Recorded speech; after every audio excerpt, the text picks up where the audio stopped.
Cocktail কেন, ক্যাম্পাসে যদি বোমা বিস্ফোরণ করা হয় তারপরেও আমরা ডাকসু নির্বাচনকে আদায় করে নিব।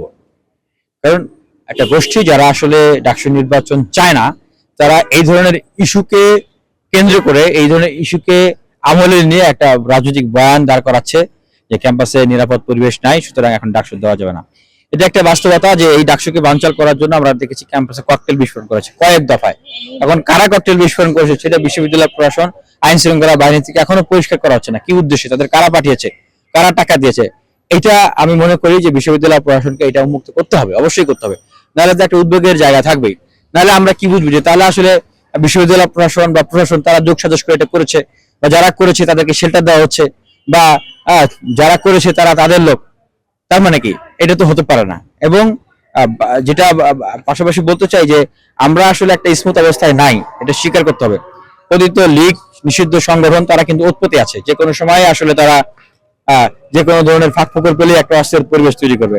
এর বাইরে আপনারা দেখেছেন যে অনেকে নানান ভাবে ডাকসুর প্রতি আগ্রহ দেখাচ্ছে না এবং বিভিন্নভাবে প্রতিবন্ধকতা সৃষ্টি করছে ভিতরে বাইরে বিভিন্ন জায়গা থেকে। তো তারাও যে আসলে কতটা সহযোগিতা করবে এটাও কিন্তু চিন্তার বিষয়।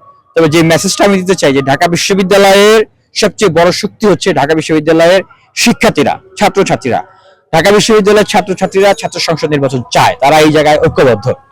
সুতরাং এখানে কেউ ভয় দেখিয়ে, ত্রাস সৃষ্টি করে, বা কেউ প্রভাব বিস্তার করে, অথবা কোনো ছলা কলা দেখিয়ে প্রহসন করে নির্বাচনটাকে বানচাল করা, লেন্দি করা, জাতীয় নির্বাচনের পরে নিয়ে যাওয়া, এরকম কোনো কিছু যদি করতে চায় ঢাকা বিশ্ববিদ্যালয়ের শিক্ষার্থীরা, আমরা সেটা হতে দেবো না।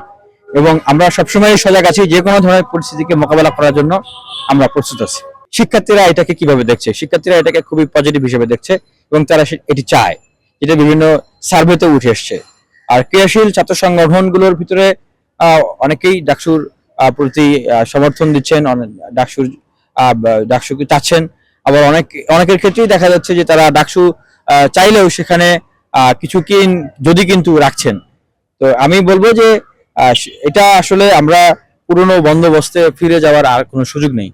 সেই পেশি শক্তি, মাসেল পাওয়ার, ব্ল্যাক মানি, সেই পলিটিক্সে ফিরে যাওয়ার সুযোগ নেই। হলে হলে দখলদারিত্ব করে শিক্ষার্থীদেরকে নিয়ন্ত্রণ করা, শেখ হাসিনা যেভাবে করে দাস বানিয়ে রেখেছিল, সেই মানে পরিস্থিতিতে ব্যাক করার সুযোগ নেই। পরিবর্তিত পরিস্থিতিতে অবশ্যই শিক্ষার্থীদের পালসের কথা চিন্তা করে, ভাবনার কথা, চাওয়ার কথা বিবেচনা করি ছাত্র সংগঠনগুলোর কাজ করতে হবে।